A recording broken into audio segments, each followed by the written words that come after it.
தமிழ்நாட்டில் டாஸ்மாக் மதுபான விற்பனை முறைகேடு தொடர்பாக அமலாக்கத்துறை 1000 கோடி ரூபாய்க்கு மேல் மோசடி நடைபெற்றுள்ளது என அதிர்ச்சிகரமான தகவலை வெளியிட்டுள்ளது பரபரப்பை ஏற்படுத்தியுள்ளது.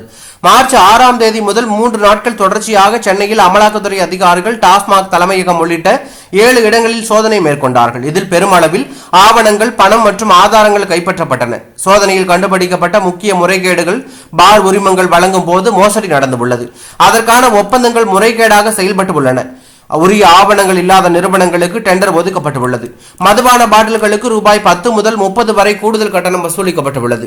டாஸ்மாக் உயர் அதிகாரிகள் மற்றும் மதுபான நிறுவனங்களுக்கு இடையே நேரடி தொடர்பு இருந்ததற்கான ஆதாரம் மீட்கப்பட்டது.